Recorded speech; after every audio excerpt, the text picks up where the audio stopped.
onto Big Bernie bro, Bernie. Big the bro even.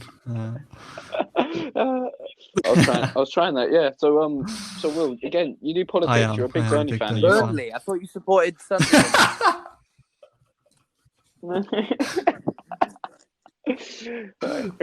Go on, Will. So we found out today that Bernie Sanders was Last actually few he just dropped out hours. of the presidential race. Yeah, last few hours. So what's Well, your kind of opinion on that, Will? it's obviously as you've, if anyone who's listened this far knows, I'm a massive socialist, so it's kind of, it is obviously sad to see, but it's, you know, I've known it was coming for weeks, ever since South Carolina primary and Joe Biden coming into the lead. You knew this was going to happen.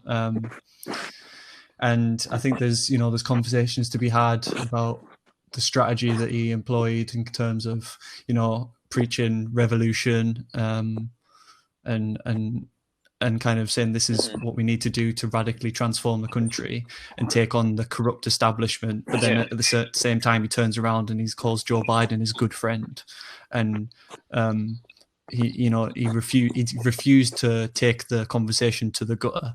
And I think that is kind of a contradictory strategy in a lot of ways, because on one hand he says that the establishment is corrupt and they don't care about the ordinary American, but then on the other hand he also says, but I want to participate in that system, and Joe Biden is my friend, and I will campaign for whoever wins this nomination. And obviously I understand that was in an attempt to not divide the Democratic vote and not to be divisive. That was because at the end of the day, beating Donald Trump should be the priority of anyone with any semblance of left-wing values. But 100%. It's kind of, we have to look at this now in terms of the people on the left, the people who support Bernie Sanders, you know, the Bernie or bust kind of people are probably looking at this and thinking, this is it. That was the last honest attempt of someone trying to be a left-wing populist while also bringing the establishment centrist, like left of center people on board with that movement. And they were so, the media and the DNC, all of these people were so violent and kind of oppressive of that movement that it's kind of proved in a lot of ways that is a coalition that will never work. Which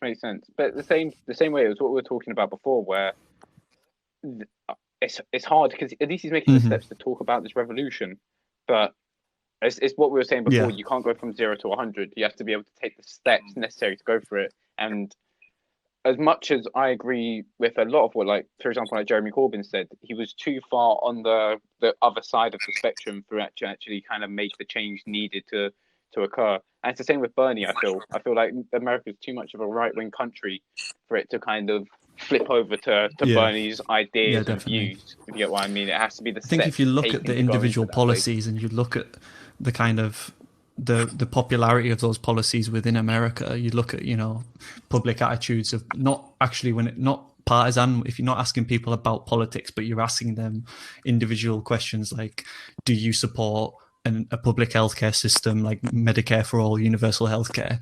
I think it's like 70% of the American population supports that. But when it's packaged as democratic socialism, people are like, oh my god, because so many people have been they've been brought up in this country where there's the Red Scare, where it's like exactly brainwashed almost. So it's kind of, there are lessons to be learned from that in terms of how we package these ideas and how we present them, because I think it's proven that no one claiming to be socialist or democratic socialist, as Bernie Sanders does, is probably ever going to win, at least in the near future in America. They're going to have to present these ideas without the kind of possibility of being framed as a radical, foreman at the mouth extremist, communist who wants to, you know, like, and because the media just runs away with those things, and the media is so powerful in that country that, you know, like even over here, the media is atrocious, but at least we have like the BBC. And as much as I think the BBC is biased, they're at the end of the day, they're a public broadcaster who is funded, you know, publicly and isn't about profit. And I think that is so much better than all of American journalism, which is for profit corporate interests. like CNN and MSNBC. But that's the whole kind of like American society is built around capitalism. So trying to dismantle the foundation of the country is inherently definitely. But do you think Donald Trump will take it again, or do you think Joe Biden has? I hope I'm wrong. I really do hope I'm wrong. Like I want Joe Biden to win, but I am honestly of the belief I just have zero faith in that man. Like I don't want to be disrespectful. I honestly think he has dementia. Look, he can't finish a sentence. I'm sorry, he can't.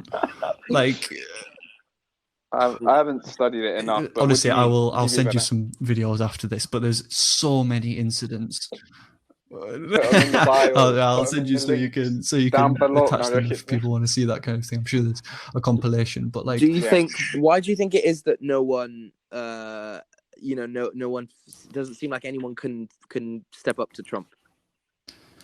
I think the only people that could step up to Trump would be someone like Bernie, because he matches that kind of populist approach of it's the people against the swamp. He matches that kind of rhetoric, whereas Joe Biden, whose whole his campaign slogan might as well be nothing will fundamentally change. That's something that he has said to donors, and that's not going to be a message that sells.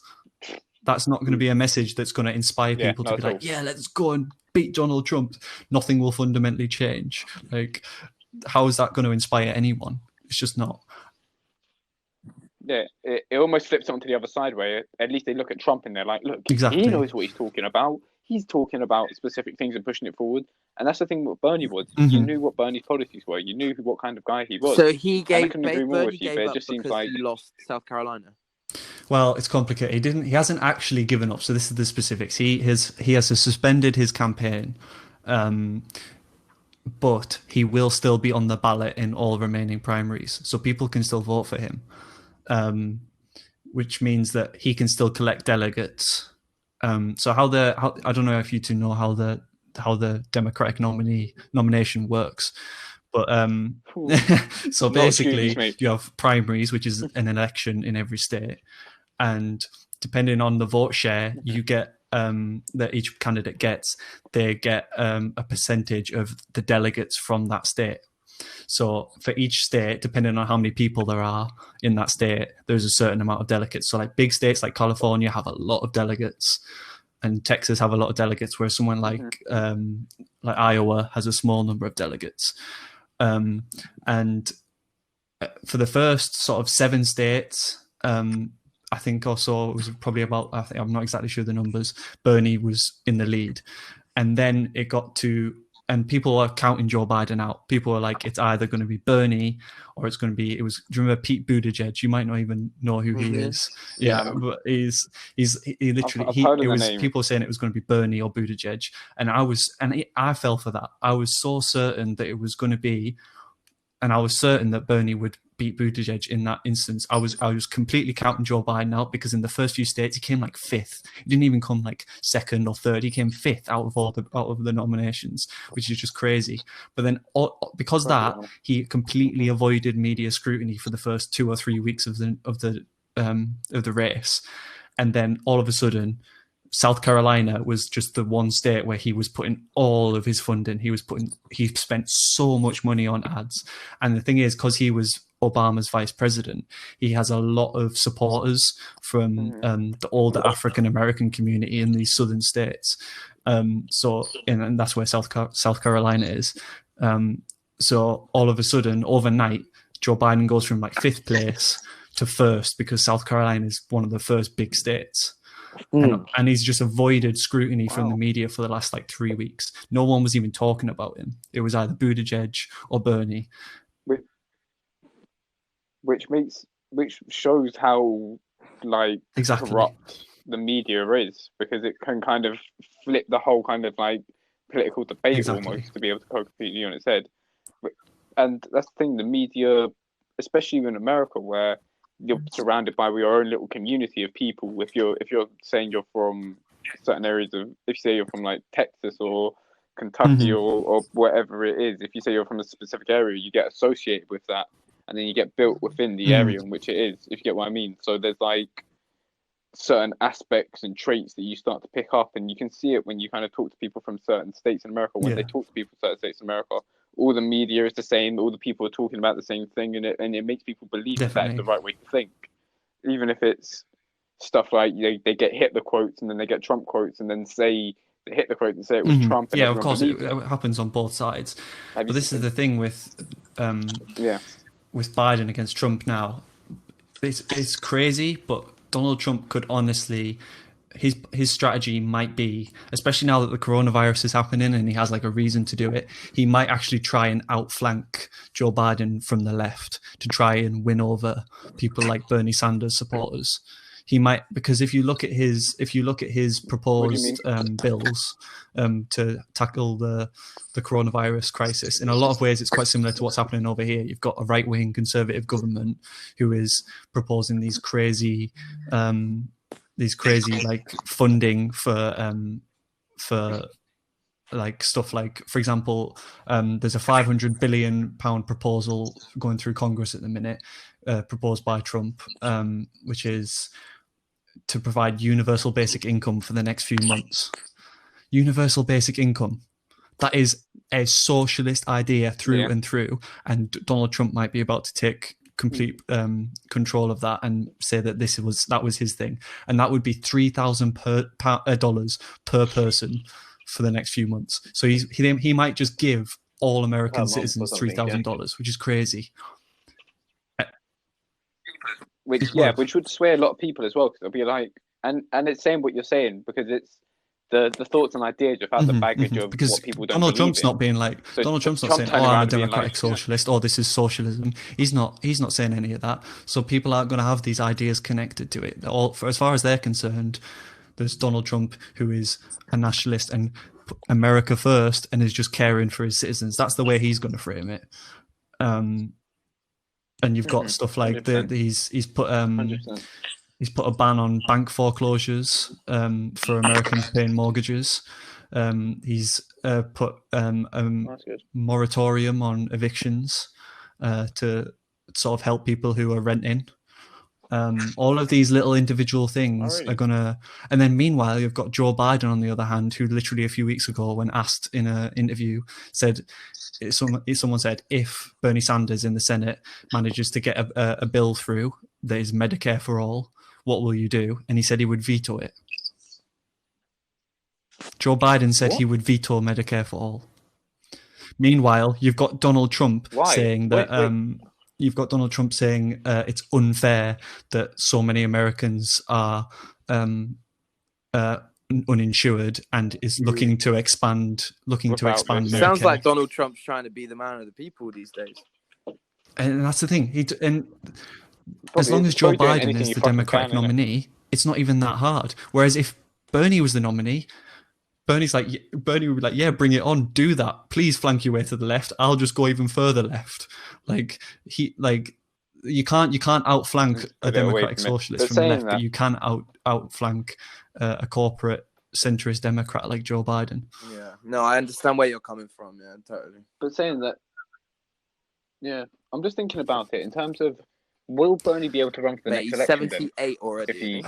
I think he'll be too old, to be honest. I think he's allowed. I think I'm not, because there is like term limits. You can only.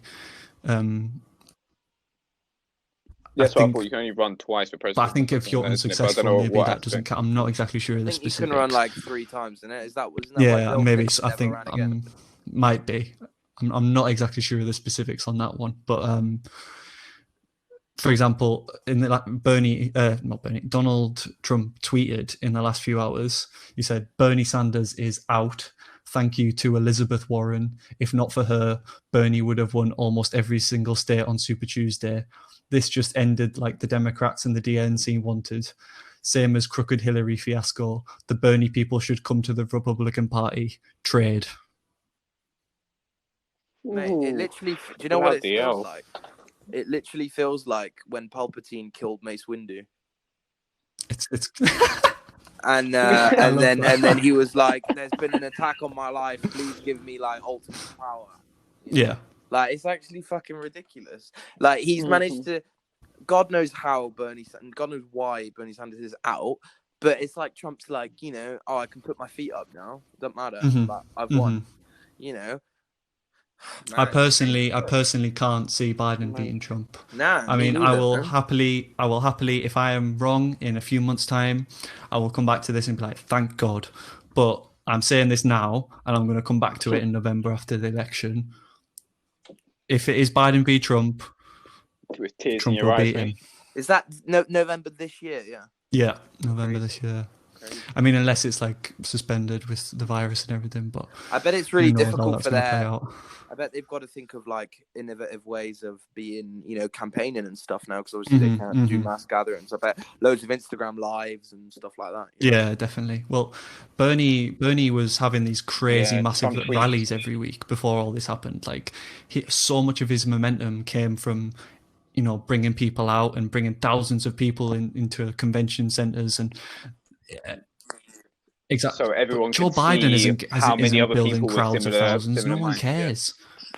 It's all just old codgers who sit in watching CNN all day and are like, "Oh, he was Obama's vice president, and Bernie is a socialist and a communist. So I'm just going to vote for Joe Biden." That's what it comes down to. Probably a bit more complicated than that, but I do get what you mean. Like logic to that, in the sense that the elderly vote is, as much as Bernie Sanders did motivate the youth vote and has increased turnout in the young vote, the elderly vote has just exploded. Like the number of old people voting is like 3-1 to young people still, even though. Really, in some states, obviously, not in all states, but like. Of course, it's crazy. Man, it's a fucking crazy world that we live in, man. It's a crazy world that we live in, and politics isn't a fucking easy subject. Good luck to you, Will, for like pursuing in politics, man. Because after 1 hour of that shit, my head hurts, so I can't imagine a lifetime. Yeah, I'll be waking up with nightmares in the middle of the night because of those.